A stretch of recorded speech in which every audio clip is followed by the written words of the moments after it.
Go live. Okay, go live. Fade up, and we are live. Yeah! Nothing is over!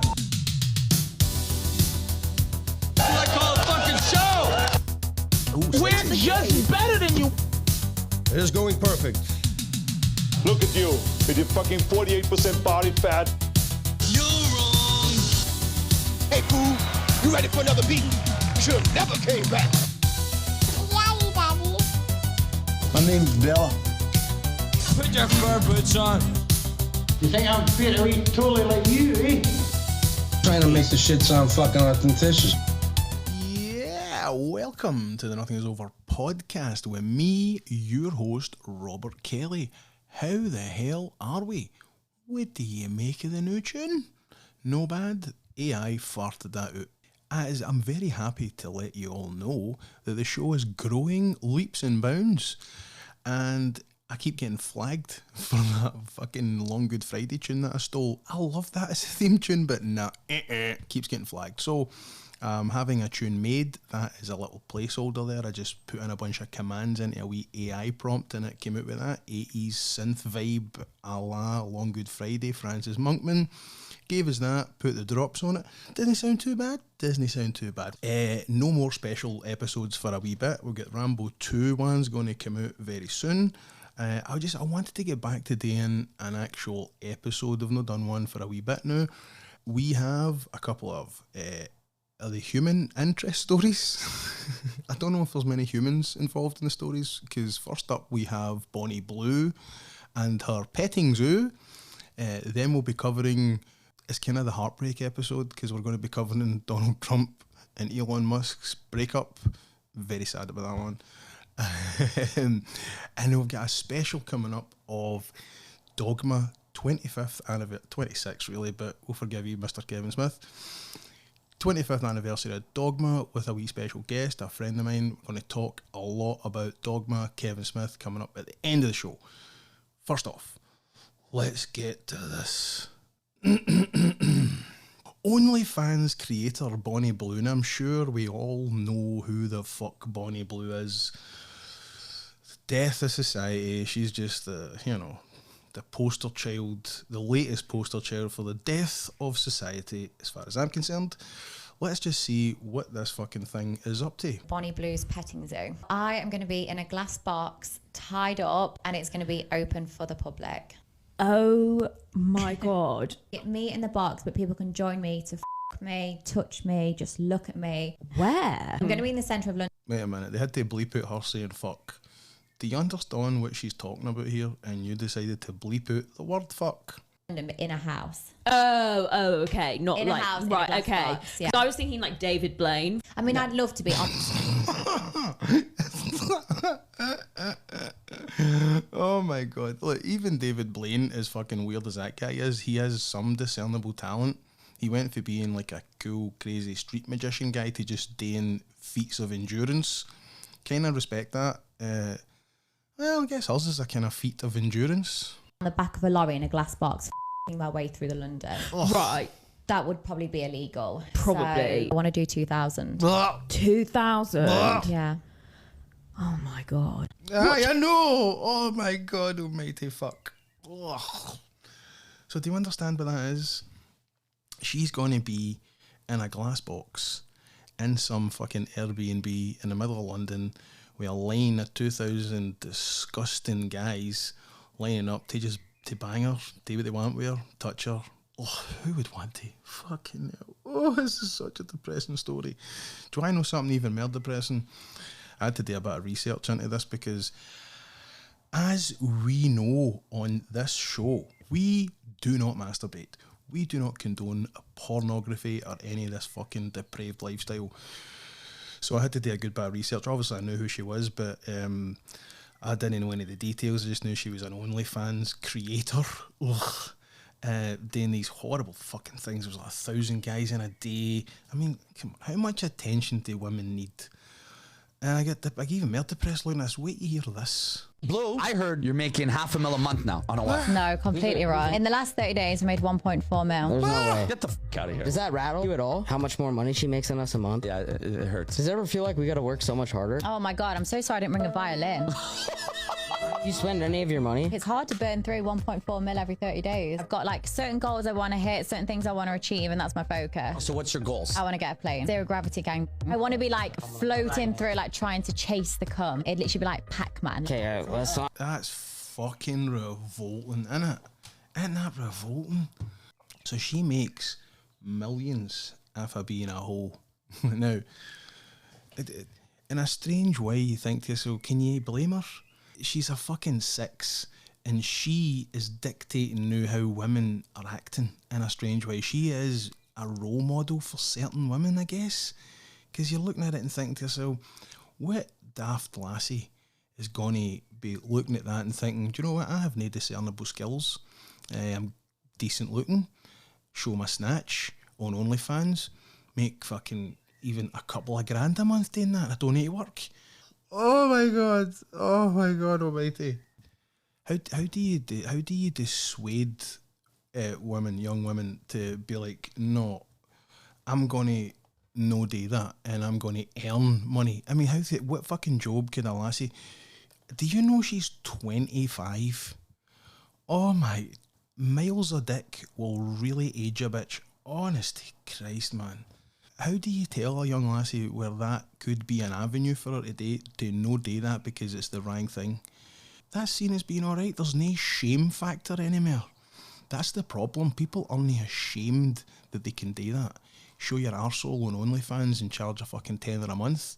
It's like your dignity, your what's the fucking word? Your intimacy. Your intimacy is worth more than that. Have you fucking women never heard of chastity anymore? And you may think I'm dragging women here. It's men's fault. It is 100% men's fault. Women are always going to look for attention. This is just sexualising it because there is a marketplace out there because of all these fucking weak, disgusting men that are ploughing money into OnlyFans because they just don't want to be bothered going out and finding a real woman or having a relationship. I kind of see a point to it, right? Let's just get into the weeds on this one. The amount of problems that you see out there that young guys are coming across when they're just trying to even just approach a woman. I mean, they're a predator, you're a fucking little... Oh my God, it must be so difficult, right? Because it is a landmine. You're wondering, if I say the wrong thing to this woman, is she going to put me on fucking TikTok or something? And I'm going to be a pariah the rest of my life because I dared say she's got a nice arse. So guys now, I think this is my theory, or just rather sit in their house, fire up the fucking PC. They don't even do that anymore. That's what I used to do when I wanked. No, this PC I'm working off right now, this is clean, don't worry. Just open up the phone, bump porn, wallop it off, and then that's it. Don't need to go near women anymore. I don't need to bother with the hassle. And then I'm 100% sure they must get into it. It's the same people. It's these cunts that are gamers. That's what, hey, that was the big Valentine's episode. It's gone into the ethers of Spotify. Nae wanking, nae gaming. That is 100% the problem. And it's they guys that are queuing up to pump Bonnie Blue and they don't see any shame in it. Can you fucking imagine that? Standing in a queue to go in there and you're standing in a queue of 2,000 guys. Can you imagine what it must smell like in that fucking place? Oh my God. I mean, I don't have much of a sense of smell at all. I always kind of saw it as a superpower with the previous jobs that I've had. You kind of needed it in them. It always kept me clean. Super OCD with it. Even when I was a big fat person, I would wash myself like 5 times a day so that I didn't smell. I just, BO and fat bastardness. I can only imagine it must smell of just that sex smell, that warmness in their face, sweet perfume with her fucking trying to odour of fucking sweat, and it's so depraved, man. It is so fucking depraved. And when I first heard this, like the other day, that this was happening in mid-June at some point, she's doing this, the first thing I thought about, and I wasn't the only one, Marina Abramovich. Do we know who she is? She's a devil-worshipping cult leader, performance artist. Let us play a wee video showing you who Marina Abramovich was. In 1974, a woman named Marina Abramovich walked into a gallery to do a performance that would shock the world. Known as Rhythm Zero, Abramovich invited participants to do anything they desired to her for 6 hours using 72 objects, including scissors, a whip, and even a loaded gun. Everything started out calmly, but soon things started to heat up. As in the third hour, all of her garments were cut off by a man with a sharp blade. This was just the beginning, as within the next hour her throat was slit so that her blood could be sucked. Her body was subjected to a number of small sexual attacks. Soon a battle broke out between the spectators when a loaded weapon was pressed to her temple. Plenty. Right, so we get it, right? It's a performance art piece. Now, women are going to women. She's an artist. Could you know, I mean, it seems to be one of the things where you think to yourself, it's an artistic outlet and we have a female artist doing something. It always gets back to, why do women always just make it about sex? Podcasts, women podcasts, always about shagging and dating, right? Women comedians talking about their fanny.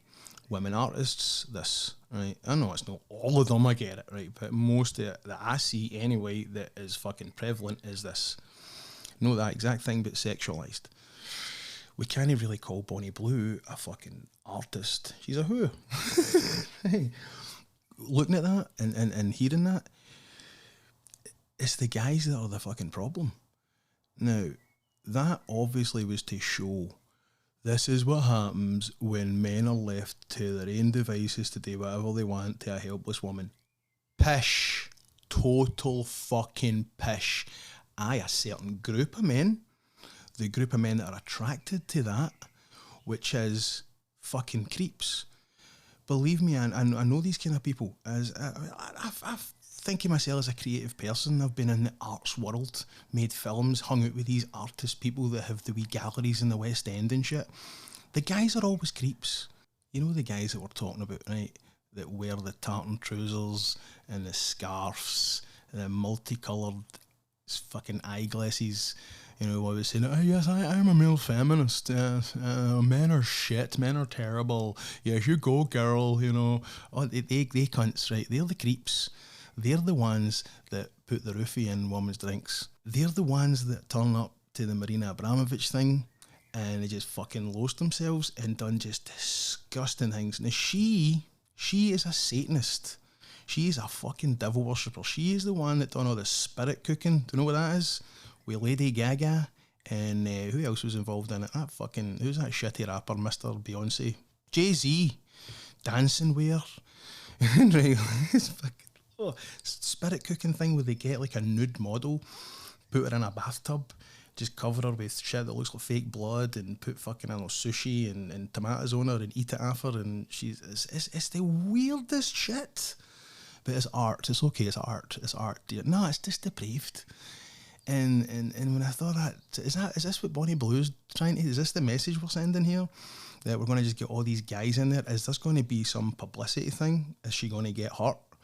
Because as much as I don't like her, as much as I disagree with everything that she fucking is, as much as she turns my stomach, I don't want anybody to get hurt in the name of whatever the fuck they're doing. But, to make so much fucking money off of this, you think to yourself, who are the guys? And it's them, our version of the guys for the 70s that are turning up now to this Bonnie Blue thing. It's the gamers and the fucking, what are they called? Coomers? Is that what people call these fucking idiot gooners or some shit? I don't know the terminology. Where they just sit in their room and they just fucking wank for like 19 hours watching OnlyFans. It's a sad state for society because we need strong men. That's what this show is kind of about, really. I want to promote a good, healthy, strong, masculine person. Me. No, hey, listen, I'm fucking extremely flawed.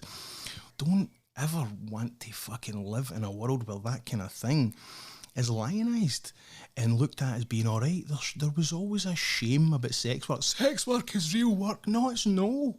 It's fucking no. It is filthy. And you need to think to yourself, Bonnie Blue, are you going to have kids? She talked about, remember, there was a pregnancy kind of scare that was another publicity stunt. What happens when your kids grow up in school? Do you think her or his pals aren't going to know their ma was an OnlyFans hoe? Of course they are. You're world famous now. You think this is going to go away? It's fucking insane. Oh, Jesus Christ, man. She's on like real podcasts. She was on a podcast that I kind of watch every now and again. I missed this one, which was Bad Friends. Andrew Santino and Bobby Lee. Engaged, by the way? No, going through a divorce. Oh, God bless. Yeah. What happened? Can I take a guess?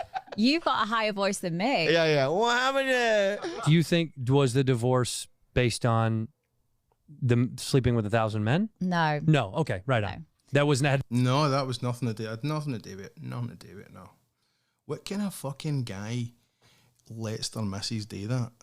Because I'm presuming she was married. She's said, and another thing I saw, she's only been doing this kind of shit for a couple of years. So presumably, she was married at the time.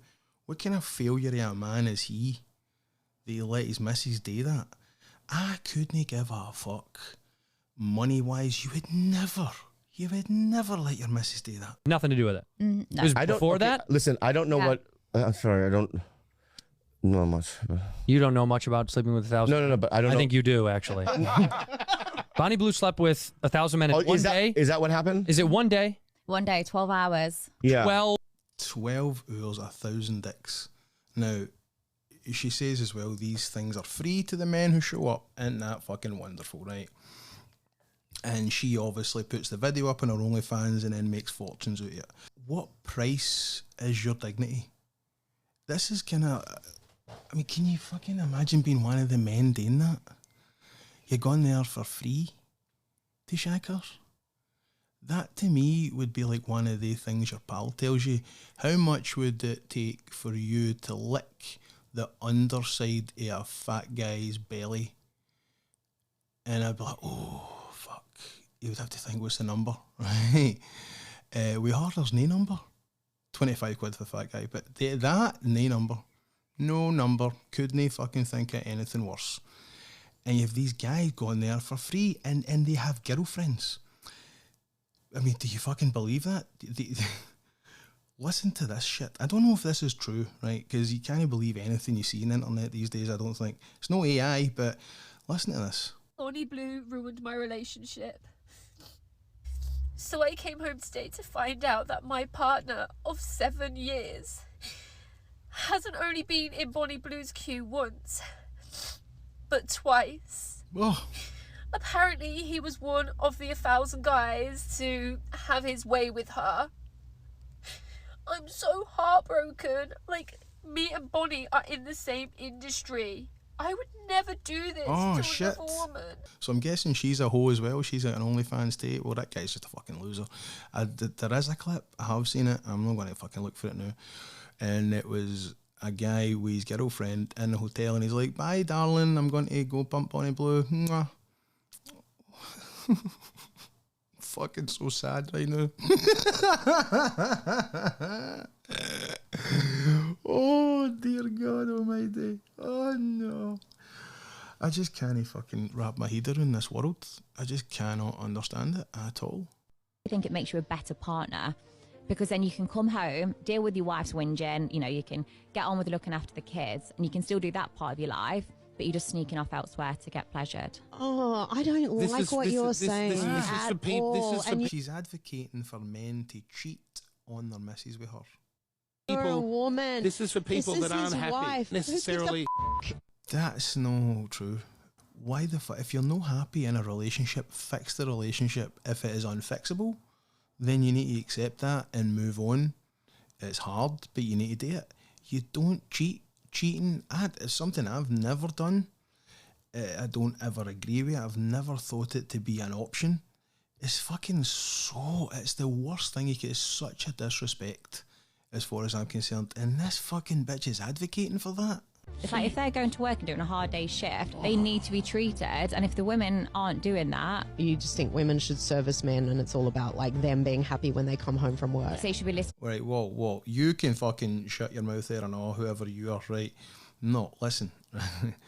It's a happy relationship you want. You want to have a hard day's work as a guy and come home and have a wonderful woman waiting for you, and then you have an incredible sexual experience with her that night, whatever. You know, that's what you do as a partner. It's no the fact that we want women to be waiting there to service us, and if we don't get that for our missus, we're going to go to some fucking OnlyFans who are, no, that is wrong. You don't understand men. You don't fucking we would happily go and work our balls off for 29 hours a day.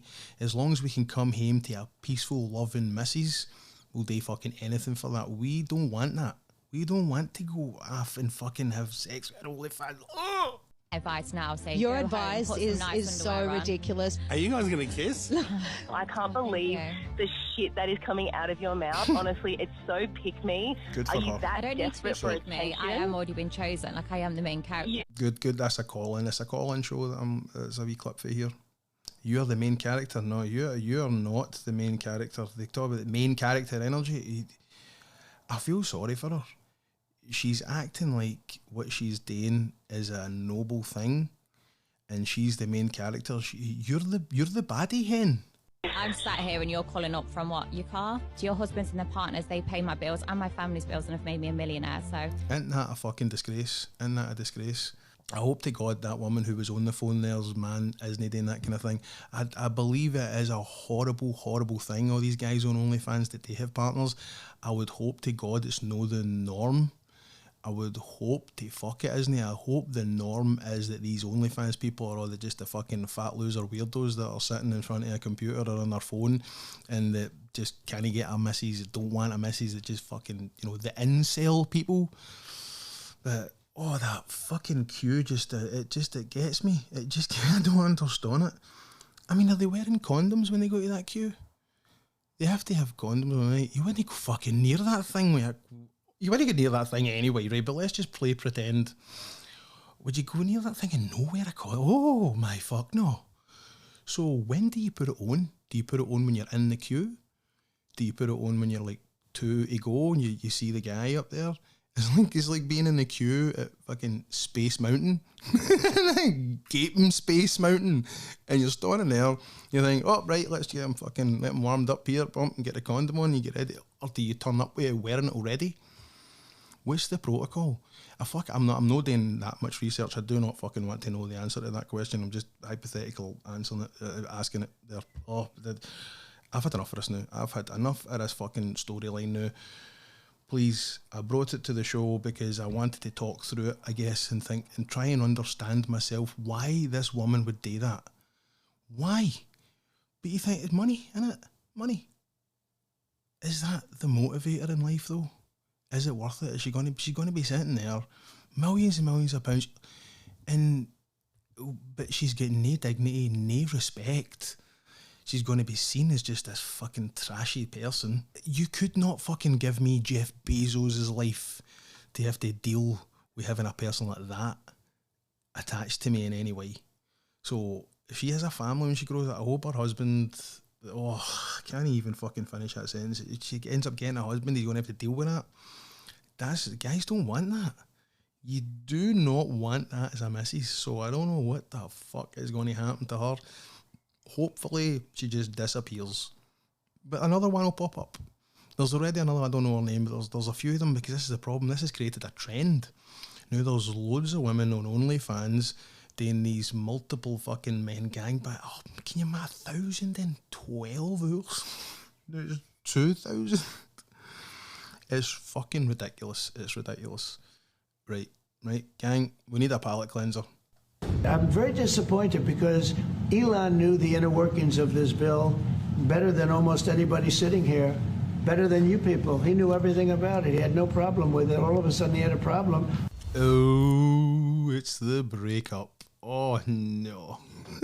So, we have Elon Musk versus Donald Trump. Autism versus narcissism. Let's run it down. Right, so what happened between them? Musk, who was a major donor to Trump's campaign, something like £270 million, and he served on the government fucking Dodge thing, was a Department of Government Efficiency, cutting everything. Cutting government spending to the fucking bone, which is great. Isn't that what we want? The conflict escalated when Musk criticised Trump's big beautiful bill. It's a beautiful, big beautiful bill, calling it I can't do a Musk. How do you do Musk?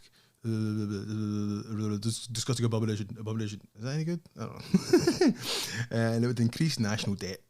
So Trump retaliated, claiming Musk was upset over the removal of the electric vehicle subsidies that was threatened to cut the government contracts with companies like fucking SpaceX and shit. So Elon went on a fucking Twitter tirade. The first one that I saw was, this is from X. Now Musk obviously owns X, and I think he's probably got the largest audience on there. I don't know who's got the most followers. It might be him, but it's fucking gigantic. Time to drop the really big bomb. Real Donald Trump, right? So we mentioned Trump in a tweet, is in the Epstein files. Oh, this is the real reason they have not been made public. Have a nice day, DJT. And then he says underneath it, mark this post for the future, the truth will come out.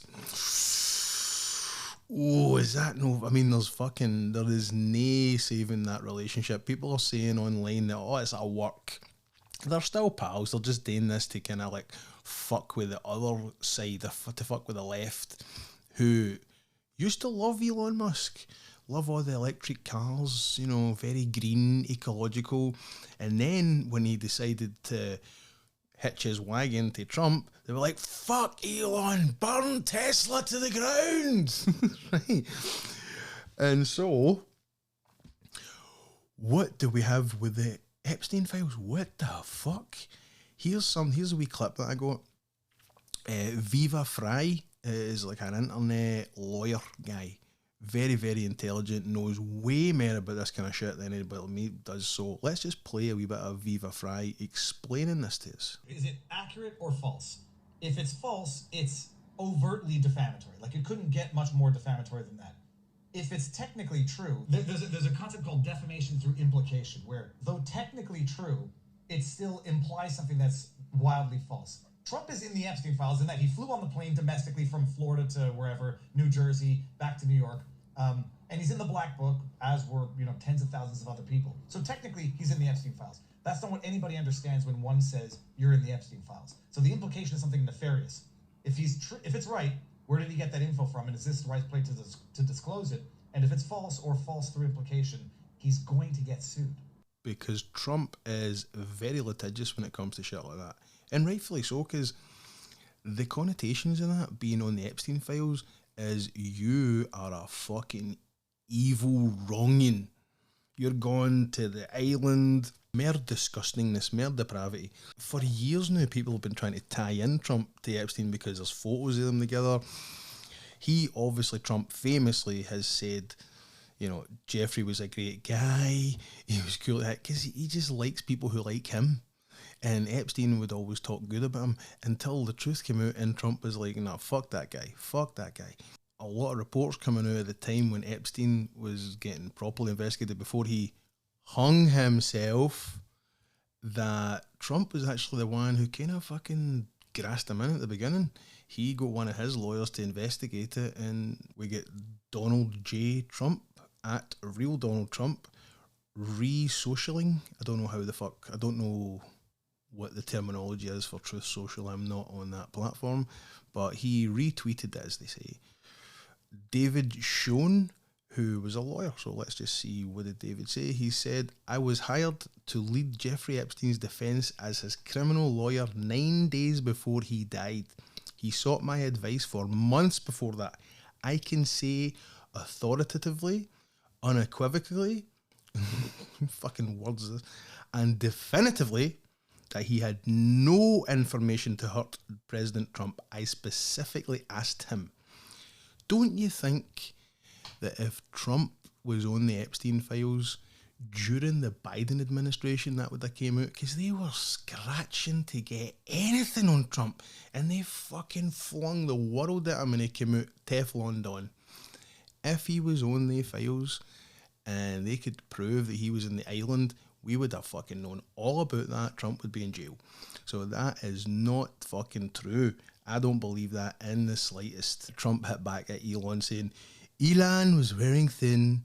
I asked him to leave. I took away his EV mandate and forced everyone to buy electric cars that nobody else wanted. That he knew for months I was going to do. He just went crazy. That's a terrible Trump, by the way. I need to get fucking better at impressions when I'm doing this. And there was one as well that was really funny. It was a Truth Social, but it wasn't real. When I first saw it, because you don't know what the fuck is real when it comes to Trump or no, it said, that totally was a Nazi salute, and Elon did, by the way. You know it, I know it, everybody knows it.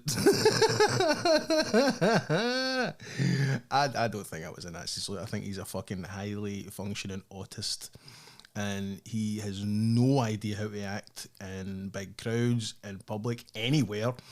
And after he deleted those Epstein tweets, Trump called him disrespectful, said he'd lost his mind, and even attributed Musk's behaviour to drug use in private conversations. Do we know that is true or no? Obviously he spoke about it, but there's footage out there, I'll post it up on the socials, where Trump is sitting at the desk in the White House and Elon is standing next to him with a black eye and a fucking cap on, which annoys me to no end. Just spaced out his fucking mind, just staring away, just jittery, on debt or something. I think he's on ketamine. But what I've read and stuff like that, he's on some fucking hardcore drug anyway. I don't know if he's a drug user in that way. I think it's medication. I think he's on heavy fucking medication. When you think about that guy, all the companies that he runs and how much he tweets, how many kids he's got, and there is no time left in his day. It's insane. It's fucking insane. And he took on that job in Doge and he got booted in May, and that's kind of, I think, where it all went fake. Is he is highly functional autistic. He wanted to get in there and just cut all this men right to the bone. They were like, right, you're done now, Elon. He's like, I still have work to do. I still have work to do. And they just went fucking bump and just kicked him out. The current kind of status of them is Trump has declared that is them done. So he's no interested in reconciliation and warned there's serious consequences if Musk supports Democrats, because that could be a thing. Musk could just put his entire weight of his fortune and his social media reach behind the Dems.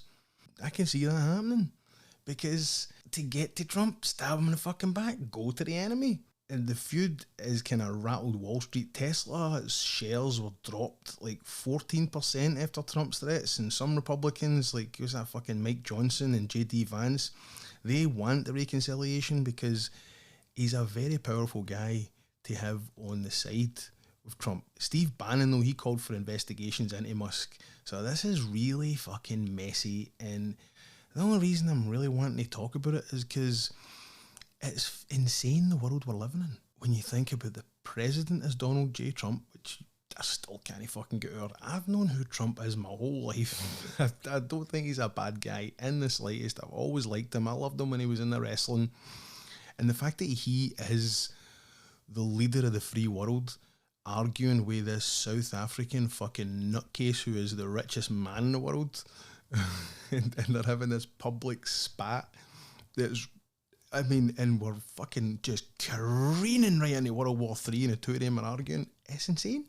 It's fucking insane. And a good way to save money would be to cancel some of Musk's contracts. How seriously are you considering that? We'll take a look at everything. I look at everything. He's got a lot of money. He gets a lot of subsidy. We'll subsidy. Take a look at that. Only if it's fair. Only if it's fair for him and for the country. I would certainly think about it. Yeah, but it has to be fair. Did you have any concerns about his drug use when he was working for you? I don't want to comment on his drug use. I don't know. I don't know what his status is. I read an article in the New York Times. I thought it was, frankly, it sounded very unfair to me. You said earlier today. See, he's not a bad guy. He could have fucking destroyed Elon and said, he's on drugs, he's shooting up heroin in the bathroom in the White House. He could have said anything he fucking wanted there. But he didn't. I don't know, man. I don't fucking know where this goes after this. Elon Musk should just take a step back, away from politics, run his fucking companies, and, you know, it's already having a guy like that throw money into a party that he believes in, but once he's physically really involved in it and part of the government, there needs to be a wee bit of separation there. So good luck to Elon. All the best to President Trump. Yeah, this romance is done. The bromance is over. What would you like to do now? Go to the movies. All right. All right. Joe Carnahan, famed Trump hater. Mr. Joe Carnahan, one of my favourite directors. Honestly, God, one of the best, most consistently fucking brilliant action directors in recent time, has dropped a trailer for his new movie called The Rip, starring Matt Damon and Ben Affleck. Joe Carnahan came bursting onto the scene 2002 with Narc. I'm sure he did a movie before that. Was it Blood Bullets and Octane or something? It was a kind of smaller movie, but his first proper big thing was the Ray Liotta, Jason Patric, corrupt cop movie Narc. Fucking just Ray Liotta's best performance, by the way. He's obviously done The Grey, Liam Neeson, The A-Team, which I fucking loved. That should have been a franchise, man. That should have totally been a fucking franchise. That. What else did he do? Just after Domir Cop Shop with Jerry Butler. I loved that. I thought it was brilliant. Boss Level, Frank Grillo and Mad Mel. The guy is just fucking amazing. So let's just see what the trailer is for his new Netflix joint, The Rip. So what do we tell him? Alive. Oh, Damon's looking good, so he has all the grey hair, the salt and pepper beard and all that he grew for the Odyssey, for Nolan's The Odyssey. PD. How you doing this evening, ma'am? Well, 5 cops just magically appeared on my doorstep. I've been better. We had a Crime Stopper tip come in on this address. Is there anybody else in this house? No. The last thing you want to do is lie to us right now.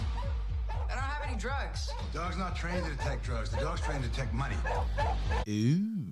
So we've got they two just getting into some wee Mexican woman's house with our money sniffing dog. Don't pick it up. Take the money that was supposed to be in there and leave. Do this in the next 30 minutes. You can't get the fuck out of the house. Inspired by true events. I don't know, but it looks big. They call me and tell me Whoa, they just opened up her wall and there is just buckets of dosh.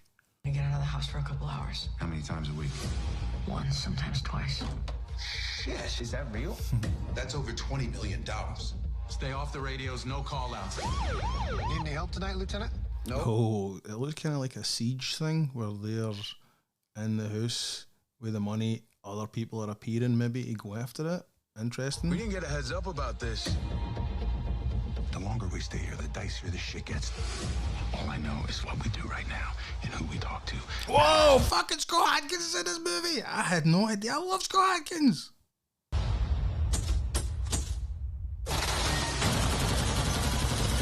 Whoa. My fucking crime scene, let me run it. I would have never fucked you like this. You want to steal this ring? Just say it out loud. You're not going anywhere without me. You're not giving fucking orders. I don't trust you right now, and that's a fucking problem. I tell you, it's great. See when you see Damon and Affleck together, the chemistry, because they've acted so many times together, obviously they're pals in real life, but the chemistry they've got together, even in this wee short trailer, is just fucking great. Move! Any ideas? Who might want this money? $20 million. Where do you want to start?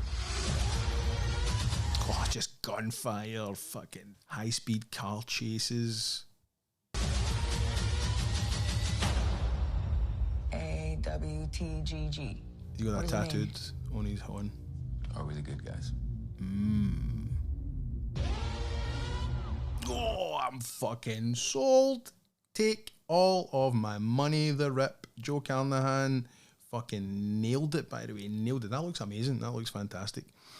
So now, let's get to a wee segment on Dogma, which turned 26 years old. Kevin Smith is saying it's 25, but it's 26 years old. I can spot a commandment breaker from a mile away. Right there. There's one. Excuse me. Are you married? What do you think? To her?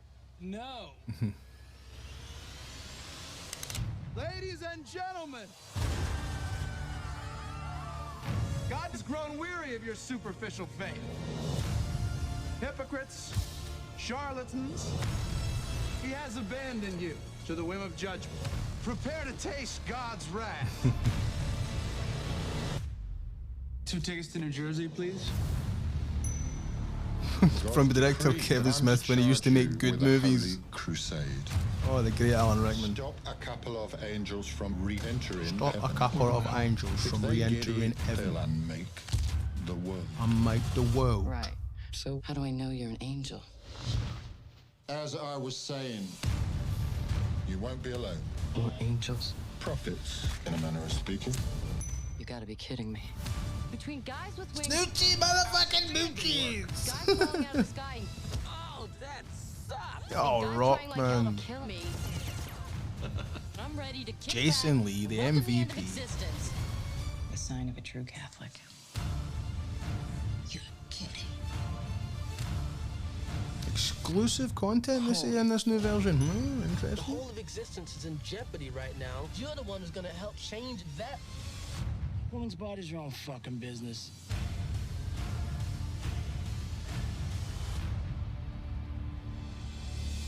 Fill them pews, people. Hook them while they're young. Kind of like the tobacco industry. Christ, if only we had their numbers. The great George Carlin. What else can you say about that? Come on. Fucking great, by the way. Great. I just watched it again just to refresh myself before we talk to my pal John Maguire, who's going to be coming on. John, I'm sure we'll get into it in the conversation, but John and I bonded decades ago over our love for Kevin Smith. And to make John feel old as fuck, I want to talk to him about the 25th anniversary of Dogma. Hello. Hello, John Boy, you there? That's me. Welcome to the Nothing Is Over podcast. How we doing, my man? I'm good. I'm alive. Fantastic. That's always good. Right. So the reason that you're on... I didn't mean I'm alive. I asked you if I was live. Is it recording? Yes, we are recording. You are on the show. So, Dogma. What? Yes, fucking okay. Stop interrupting me. Do you know how podcasts work? You know, listen to your fucking brother for years. What are you doing? Right. So, go on. Right. So, Dogma, 25 years old. Well, 25th anniversary. It's 26 years. We know that. I thought nobody better to come on and talk about than you, my oldest pal. We bonded our Kevin Smith fucking decades ago now. A long time And ago. here is one. This is special to me because years ago when we were in college in the long ago, in the late 90s, John, we downloaded and printed out and read the script of Dogma before it was made. Do you remember that? Do you know, it's funny because I remember downloading it and printing it, and I remember reading it, but I remember very little about the early script. I'm the same, but I remember it being the funniest thing I ever read and then being weirdly disappointed when I saw the movie because a lot of the shit that I loved wasn't in the movie. Really? I wonder what, I mean, it'd be interesting to go back and look at the comparison. I can get that again, aye. But I mean, I don't know how many versions he wrote because it was kicking about for years, wasn't it? Like not the full script, but the idea. Aye, because it was the first thing he wrote, wasn't it? Kinda. I mean, I think it was an idea for ages, but I don't think he wrote it until. I don't think he actually wrote a script until Clerks had been sold or something like that. Aye, right. Because obviously it's his fucking. Oh my god, I've just totally blanked. What number of movie is it? The fourth one? Aye. Clerks, Mallrats, Chasing Amy, and then Dogma. Chasing Amy and Dogma. Yep. What was the Number first one that got you into Smith? Because I remember we got into Smith like literally at the same time, but I think we watched different movies because it was only Clerks and Mallrats that was out at the time. Is that right? It was only Clerks and Mallrats, you're right. So I think, if I remember correctly, so that's a really funny story. I remember coming in one night and my mum was watching something on Sky. I'm like, what is she watching? This looks interesting. And I sat and watched it there, and it was Mallrats. Aye, right. See, because I knew that you saw one and I saw the other.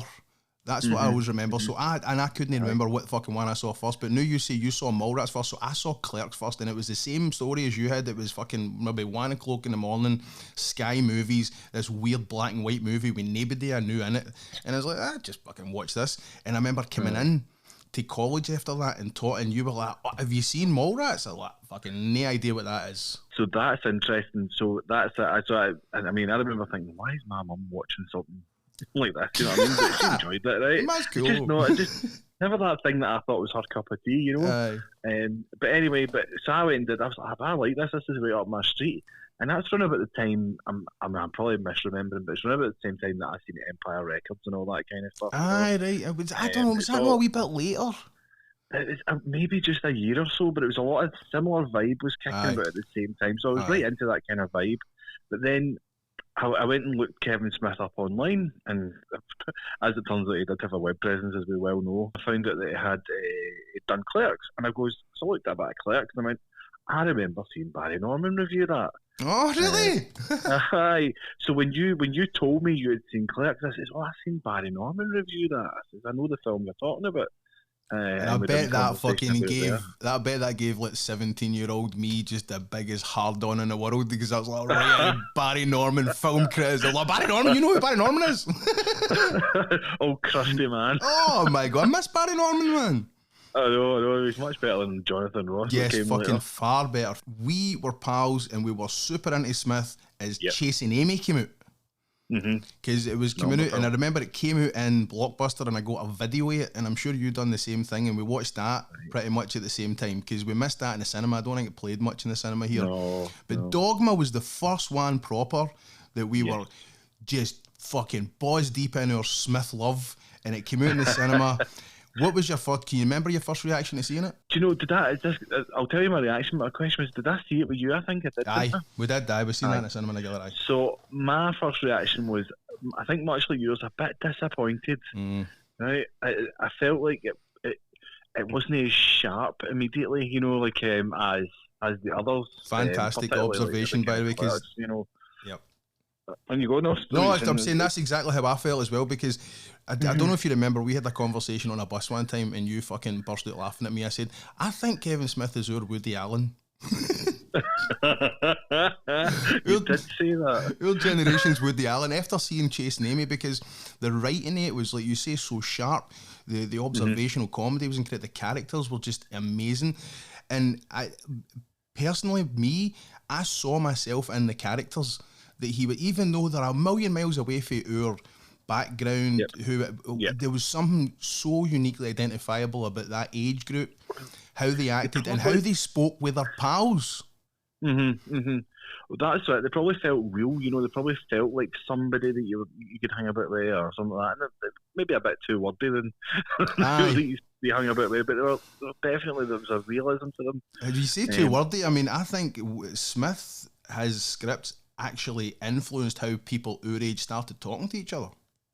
Do you think? 100%. 100%. We used words we didn't fucking really know the meaning of because we thought it sounded cool because he did it. So I mean, it just never felt as sharp. I mean, I liked it, but I mean, I grew up, I think you did as well, but I grew up Catholic and particularly strongly Catholic. So I seen some humour in that and I enjoyed that, and I seen some of the stuff that he was talking about and it made me laugh, and the sort of the breakdown and the analysis of some of the Catholic sort of the dogma, as you would say, you know, was interesting, but it kind of, and it's interesting because I didn't mind the slapstick stuff in Mallrats, you know, the sort of the Batman flying stuff and all that. That was, slapstick was fine in there, but in Dogma it felt a wee bit misplaced, you know, with the shit demon and stuff like that. Although you can see where that comes from, you know what I mean. But it just felt a bit too cheap in some sense. But I mean, that's a bit of a harsh criticism because I did enjoy it, but it was just not as sharp as the others when I initially seen it. I mean, it's such a departure from what he had done before, though. And I think that was the thing when you're looking at it. I think it's such a much bigger movie that when he's putting his real Smithness into something that you looked at and you thought it doesn't look like a Kevin Smith movie, it maybe is a wee bit jarring. Aye, maybe. I mean, it was interesting because you're right. It never felt like there's something quite. I don't know. It was interesting. I need to go back and watch it because I don't know if you did, but I did go back and watch it. I've seen it plenty since, you know, and I've enjoyed it much more than the first initial viewing. But I always like the colour palettes a wee bit muted and things like that, you know. It's kind of, listen to you know, you look at Mallrats, it's really punchy. You know? Aye, totally, right? totally. But I guess the setting is different, you know. What about I did go back and watch it again, and I very much enjoyed it. It's a really good movie. It is. I can't really complain much about it in any way because literally for the second part of his career, there is so much dog shit in the stuff that he done. Like, I'm talking about like yoga hosers. It's like when you look at Dogma, you think, right, that's a bit more kind of what I like. But what I did find interesting was when I watched back Dogma, I put on the DVD, which, I mean, the thing is, everybody's saying, oh, it's a lost movie. It's never been fucking lost to us. I can literally right now go and just put my horn on the DVD right now. I could always watch it.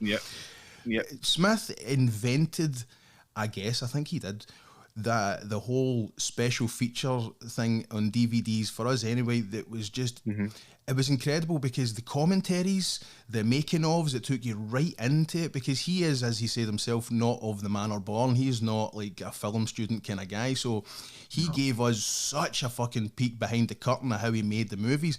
But what I thought was interesting, because I watched the film and I also watched it with the video commentaries that he did. Remember, we done that for A Shot in the West? There's a video commentary in that. Aye, we done that for A Shot in the West. We coolly copied them, remember? I know, totally. We tried to eat everything out of like a 22-minute film or whatever it is. And what really kind of, and I'd never thought of this before. Obviously, I know you probably have, right? But I never. That is the precursor to podcasting for him.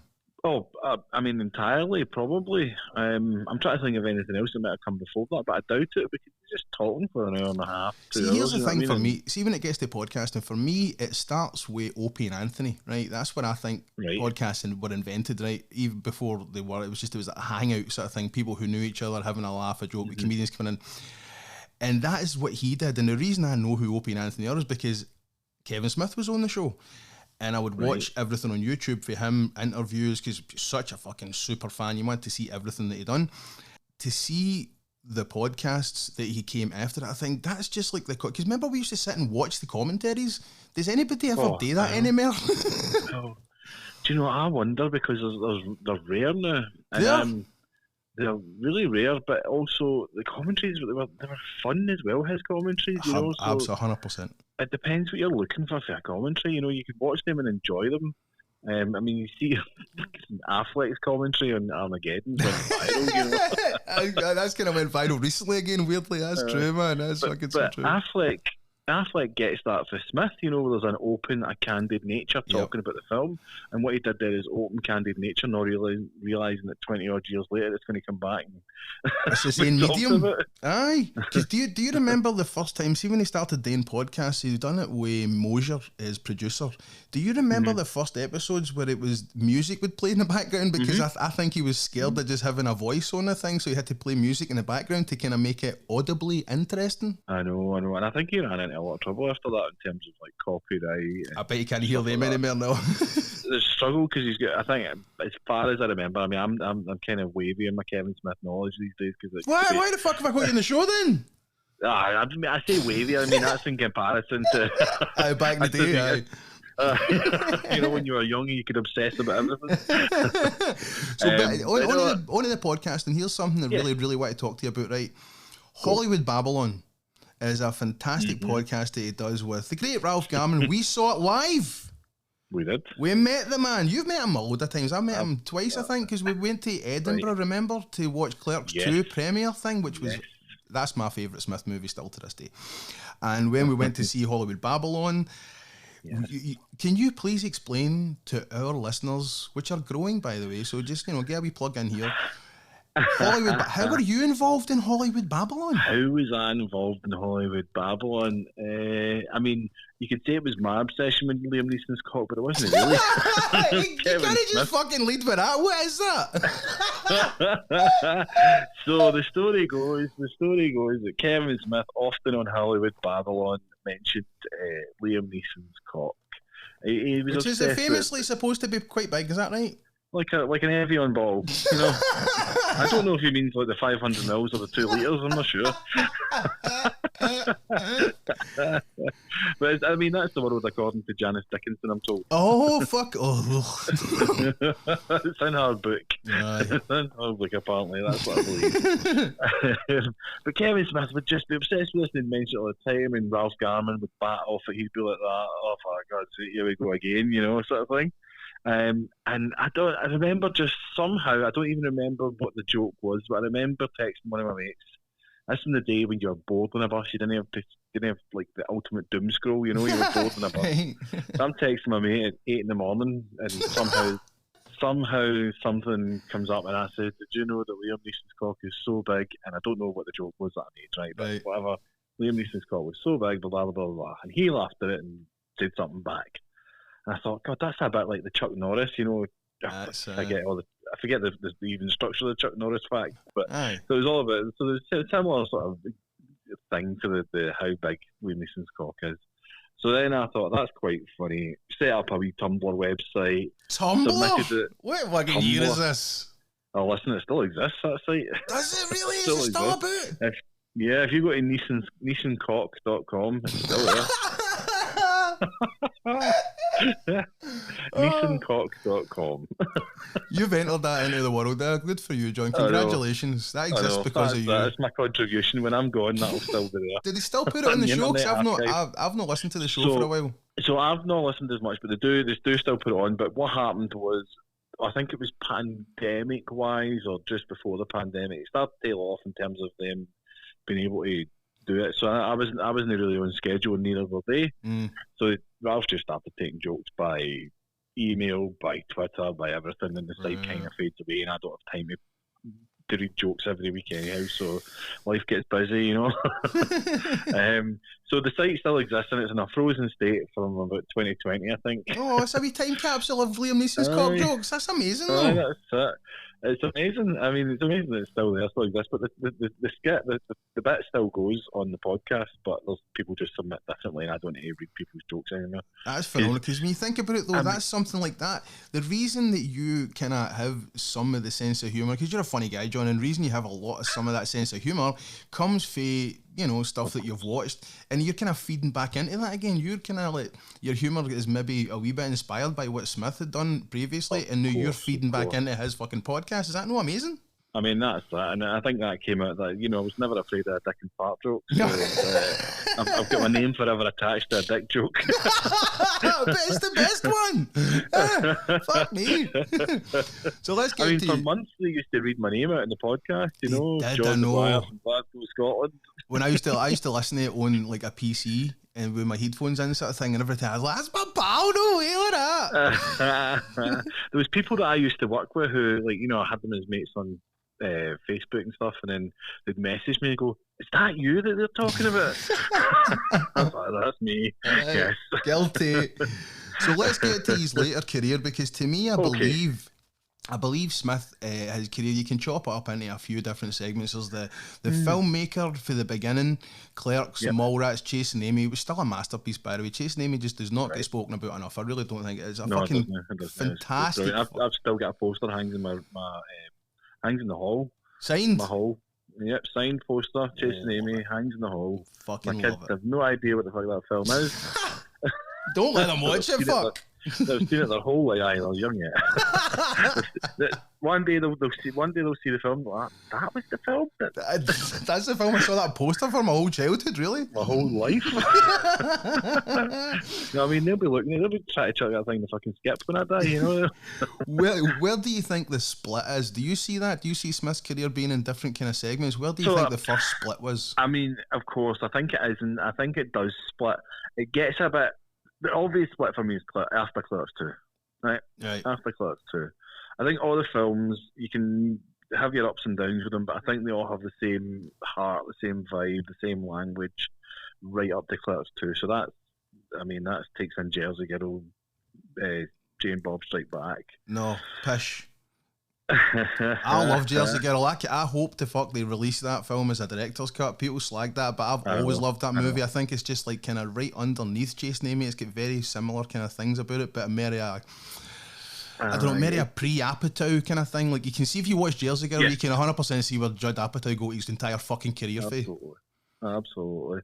I mean, you can see that in a lot of Smith's films. You know? Yeah. So I think so. It goes. You know, it goes Dogma, Jane Bob Strike Back, Jersey Girl, Clerks 2, and then we split, and that's where we get Zack and Miri. Do you think that's the split? I think Zack and Miri's in with the other ones, because that's why I fell out with the cunt. Remember we went to see him live, they one of his talks, and he came out all fat and sweaty in a fucking bathrobe, and I'm sitting there, this is amazing, John, this is amazing.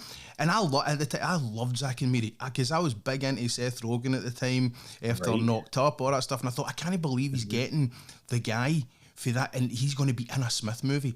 And then we get to see him live, and he's like, oh, it's just a director who cannibalized his career. I'm like, fuck you don't get to say that to me. I'm the fan. I don't give a fuck what you think. Right. Maybe you're right, you're talking me around here, right? But you're talking me around here. But I think that's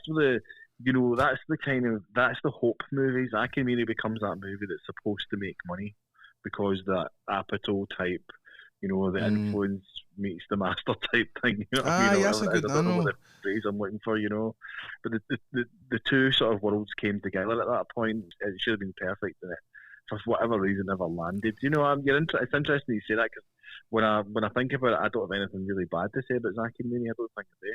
No, it's a fucking funny movie. The cast are all fantastic. It's so well written, and it's just a really enjoyable rom-com, dirty rom-com. It's like a rom-com for guys. Red State is my split, because that to me showed an entirely different filmmaker altogether. I remember first watching that going, who the fuck made this? This isn't Kevin Smith that made this. So in between Zack and Miri and Red State, you've got Cop Out. Where does that place for you? How does that? Job to pay the rent. It's funny though, but he never wrote it, and it's kind of, I don't know. I guess it was a dip in your toe in the water kind of thing. That's why it's a lesser Smith fucking movie, because I think there's no a lot of his fingerprints in it. You can see it with Tracy Morgan's character. Tracy Morgan's character is a Kevin Smith character, just flung into another movie. And that's I like Cop Out, believe me. A lot of people fucking slagged it. I still really like it, but it's a lesser effort. I think I look at that as like something like, okay, it's his wee dip in the water of the studio system, really, isn't it? Totally, and it's not got his stamp on it. And I can see again. I think what's his name, Stifler's name. Oh, Sean William Scott.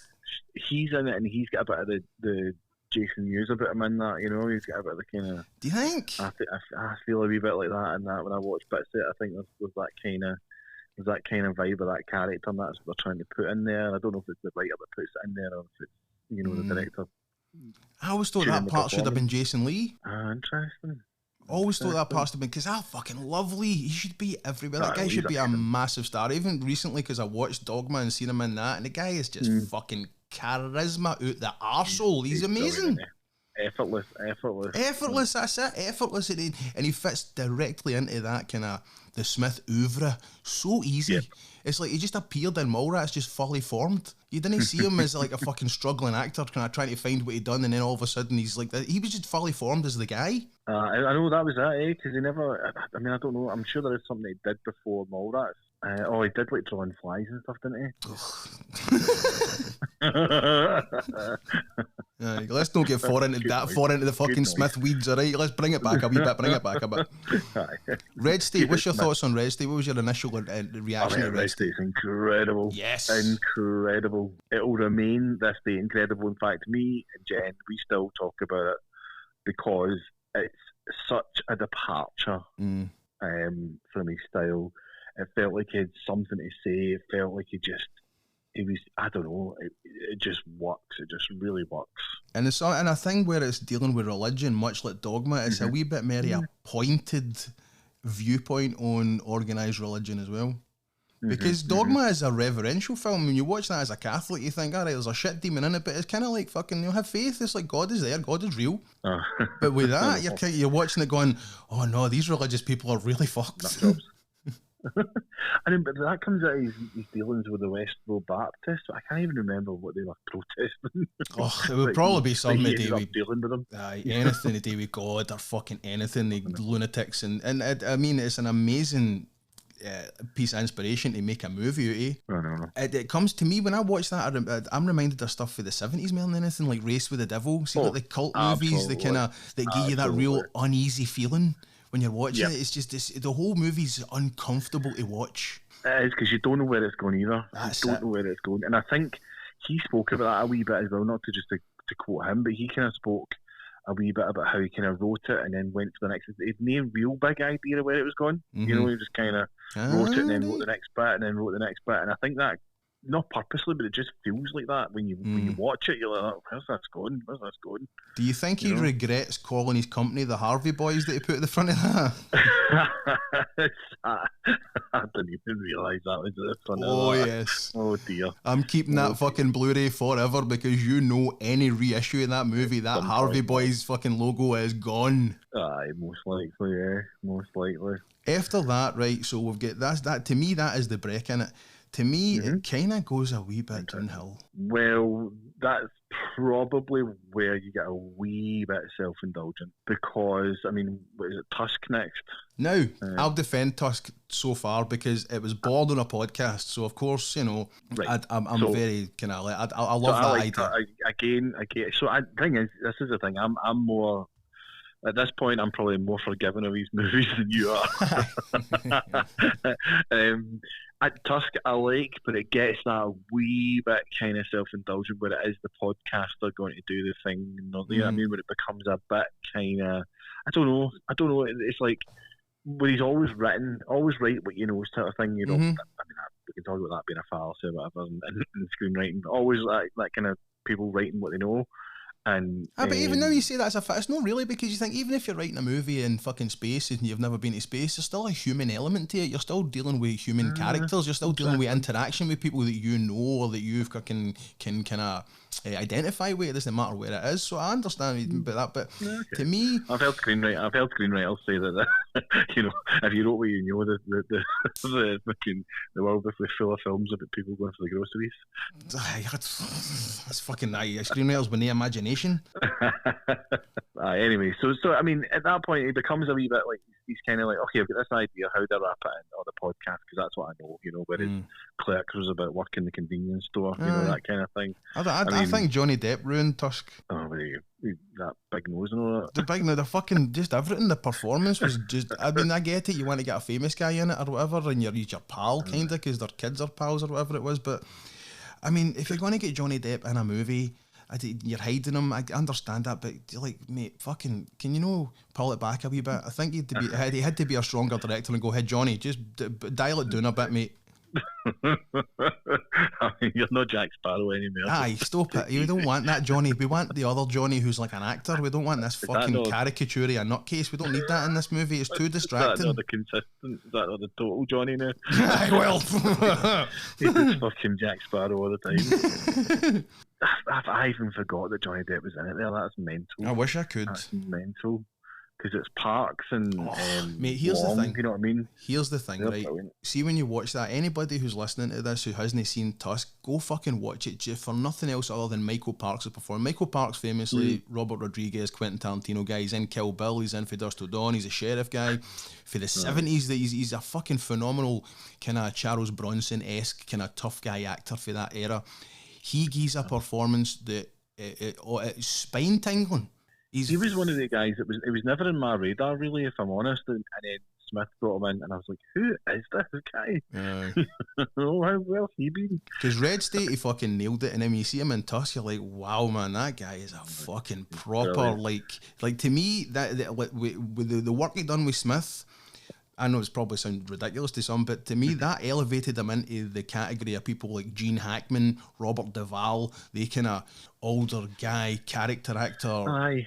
Absolutely. So the True North trilogy, that is part 1 and part 2 into Tusk, and then we've got fucking Yoga Hosers, which I really don't want to talk about because I was never a big fan of the Charles Band, dumb fucking schlocky 70s and 80s movies. You know what I'm talking? Remember they ones? Right. So I enjoyed it because it's got that kind of full moon. I mean, I say enjoyed that. I'm not going to hold it up. Right, I want to stop you there. Just because you know the references he's making doesn't mean you're enjoying it. But, there's bits of it that are funny, right? There's bits of it that are funny. I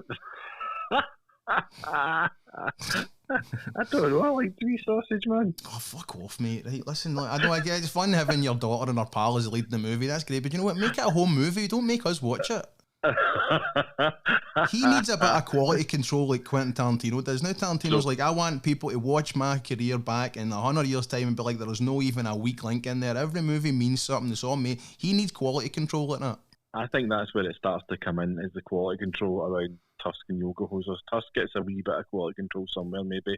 Yoga Hosers has no quality control. Just do what you like. You're Kevin Smith. We know you. Oh, wait, because, mate, it's all fucking jokes for like the podcast and Ralph Carman and them like, you're shouting out shit to a podcast and I'm watching it going, I know the podcast, but it's no funny in the movie. This is a movie we're watching here. Well, the thing is, around about that time as well, is everything exists in the podcast, so everything exists before.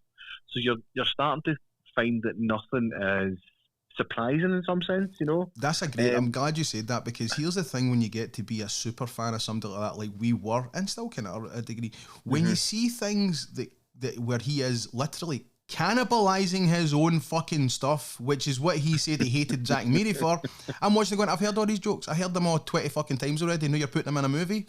Exactly. It's the stories in it. The stories he tells, and he tells it on the podcast so many times that you say you've heard it 20 times. You've heard it on Smodcast. You've heard it on Babylon. You've heard it on, I don't know, whatever else you did one of these. Every interview. Exactly. He's a man who loves to talk. So. But that's the thing, because he does these one-man shows that obviously we went to see and stuff, and a lot of these stories are in that, they're in the podcast, and he puts them in a movie. I'm thinking, we're watching this now, this is the third generation of this fucking story. I've heard that, I could tell it myself now. I agree, I do agree. That's where it becomes a bit hard to watch, because you know it and you kind of go, oh, okay, it was funny the first time. Which is great, because recently obviously he's been tour for Dogma, the Resurrection tour. Yeah. He's been talking up his next projects, which I'm watching it with my horns on my eyes, because he wants to make another Jay and Silent Bob movie. The last one was the first one, Jay and Silent Bob Strike Back, I don't even like. The fucking reboot, I hate. Almost as much as I fucking despise Clerks 3. But you know, I don't give a fuck how you feel about Clerks 3. It's shite. Anyway, he is talking about doing another Jay and Bob movie. I've not even seen that 4:30 fucking movie. I think that's maybe. Have you not seen 4:30? No, I think that'd maybe bring me back. I think that would maybe bring me back in. And what I've seen I've really liked, and I think again another part of the director cannibalised his own fucking material, but it looks a wee bit more kind of something I would like. Interesting. I would love to hear your thoughts on 4:30. Oh really? I'm watching that today. Then I'm going to tell you later. But here's what he's been talking. Here's what he's been talking up, which I've always been interested in, which again I'm kind of contradicting myself a wee bit here, is he's trying to make Moose Jaws again. He finishes his trilogy, you know. Well, we've been hearing about Moose Jaws for fucking how many years now? Since before Tusk, really, was it no? I mean, I don't know. It's interesting because there's the Wayne Gretzky movie thing is somewhere like in there somewhere. What's that? Did they not try and write a movie about a hockey movie that was kind of based around Gretzky? Oh no way! I'm getting flashes of that now. I think I know what you're talking about. I mean, maybe I'm misremembering, but he went through a massive period where he's obsessed with Wayne Gretzky. Aye. I'm sure. It hit somebody. Oh fuck me! The hockey bully movie thing. The fucking that they made the goon. Yep. They made the goon, didn't they? And that was like the same kind of idea, right? Aye, fuck aye. Yes. And then it was going to become a TV series, and it was the Warren Zevon songs connected to it. Mm-hmm. There's loads of stuff in there, and that somewhere sits in between that True North type stuff, you know, because again his obsession with Canada at that point. And, what is Moose Jaws? What do you remember Moose Jaws being? It's Jaws with a moose. That's it. With fucking Jay and Silent Bob in it. Even then, years ago, I was like, no, enough Jay and Bob, man. Get away from him. And now he's fucking doubled, tripled, quadrupled down on the Jay and Bob. Do you know what I wish? So Jay and Bob are those characters that they're just gonna eke everything out of them. They're just gonna be those people because they're just culturally known, you know. Mm-hmm. But I think it might have been Harvey or Bob. I think I'm going to say Harvey, right, just to be the bad guy. But I think Harvey Weinstein said to him, you know, we have the rights to all the modern day monsters because they own New Line. You know, so we have Freddy, Jason, Michael Myers or whoever else. I can't remember exactly all of them, right? And they said, you remember Abbott and Costello meet Frankenstein and Abbott and Costello meet Dracula? Because they were in Universal. He thought, how about Jay and Bob meet Jason? Jay and Bob meet fucking greeting you're listening to this. And of course, they turn up in Scream 3, you know? That's right, aye, the day. So does he? Does he know? Does he know what it is? Like fucking no. What am I thinking? Oh no, Wes Craven helped him back, didn't he? And he appeared in the Jay and Bob push, didn't he? When they were doing fucking, they were doing Good Will Hunting 2, hunting season, navel gazing fucking pish. I don't know. I accept what it is. Well, Moose Jaws is getting a big kind of thing because he's doing all the podcasts, and he was on the Bert Kreischer podcast, and he wants Bert Kreischer to be in it. Right. So that's just the other day, wasn't it? I've not watched that yet. Yep. And I like Bert Kreischer as a comedian and stuff like that. His movie was decent. The Machine, again, a lot of stuff in that. You're thinking that comes directly from fucking Kevin Smith's humour. It wouldn't exist if it wasn't for him. So I'm kind of fixed. Bert's told that Machine story a million times as well, so that's interesting. Aye, so I don't know what the fuck he's up to at all, but I'm kind of there a wee bit because I'm thinking if he makes Moose Jaws, please be better than Yoga Hosers. Please be more in the line of like Tusk, but for the director of Red State, I want more. See, here's the thing, right? I will never dislike him. I think when I look at it, right, I look at his career, and I look at everything that he's done, and I can sit and criticise it and take a fine-tooth comb. But even though I still enjoy the event of a Kevin Smith movie, even to this day, I still enjoy the event of a Kevin Smith movie. So I'm always going to be there. If he does a live show, I'm going to be there. Mm-hmm. If he's on a podcast, I'm going to listen. So it's hard to kind of, for me then, to sort of think negatively about anything that he does. I'm like, it's just going to be good. It's going to be good. And then sometimes you get disappointed, but I think you just got to go with it and just let him be Kevin Smith. And every now and again he'll surprise you. Some days he'll disappoint you. Give me your top 5. What's your top 5 best movies of Kevin Smith? Right. Kevin Smith movies. Okay, tough. So it's Chasing Amy, right? Clerk, Chasing Amy, Clerks, and then Dogma. Okay, so that's easy, right? Are the early ones, and then it's Clerks 2 and Red State. Is that your top 5? That's good, man. I like that. Probably. I'm getting you mine, right? Right, go on. Mine's better than yours. Clerks 2, right? Red State, right? Oh, you're flipping it. Yep. Chasing Amy, okay, Clerks, and Jersey Girl.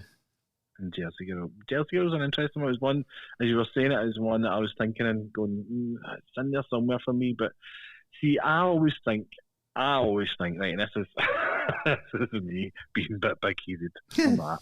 If he would just give me the script, I'll make him a hit. Just give me the script, I'll make him a hit. Because he's got the talent, but he's not got the editorial... the editorial sort of. He doesn't like to kill his own babies when he's writing stuff sometimes. Exactly, and even Jersey Girl, right? Love it, great film, but still a bit potty mouth for a film that he wanted to be like a PG-13 in America or whatever. Yeah, I get it. Still a bit kind of vulgar, and there's bits that I'm like, oh, this would be great to watch with like Jen's mum and dad. You know what I mean? They'd love it. And then all of a sudden he's talking about oral sex or something like that. No, maybe not.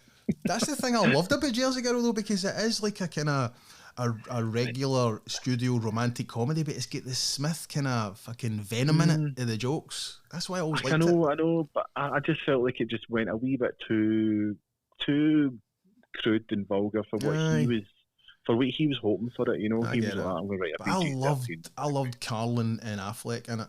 Is he the father-son sort of thing? I thought that's brilliant. For everything I've seen of George Carlin acting, which isn't much to be honest with you, I think that is fucking a phenomenal performance. It's my favourite thing that I've seen George Carlin do in a movie. And do you know the thing is, you wouldn't believe the amount of times I refer to that fat in the frying pan as juice.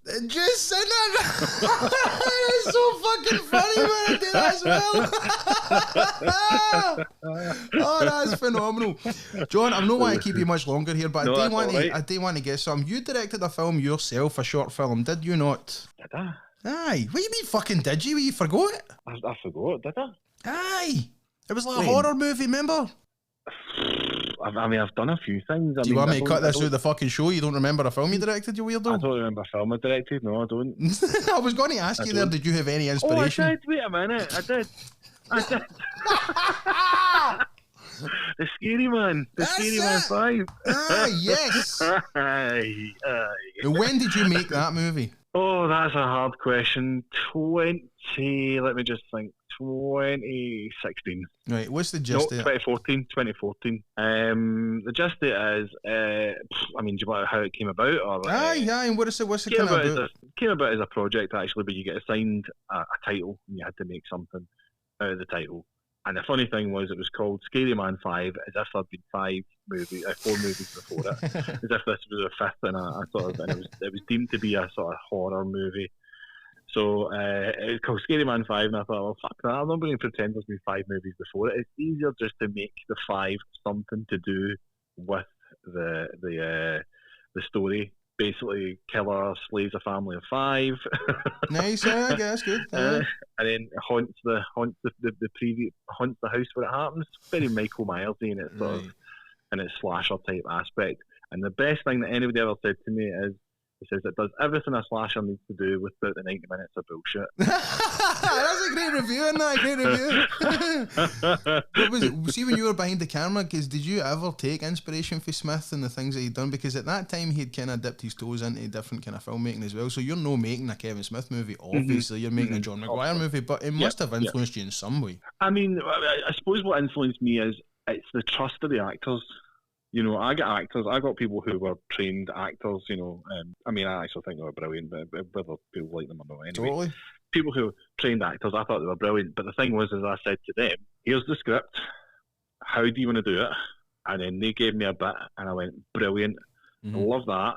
I trusted them, and in turn they trusted me, because that was what he said. You always want to be there. You want people to come back and work with you. Totally. You know, you want to be able to. So a few things they added in, a few things I said, can you do that, but you can do it this way, you know what I mean? But like what you've done, just change it up a bit. It's always positive reinforcement. So I think more so, rather than style, because I think the style's different, I think it's more so nature. It's nature around how you deal with people, how you work with people, and I think they were brilliant. Love it. I want to play us out with something here. Were you aware that Kevin Smith went into the Criterion Closet? No, I don't think so. Do we know what the Criterion Closet is, folks, out there in podcast land? Criterion, the greatest DVD, Blu-ray makers ever in the history of fucking film.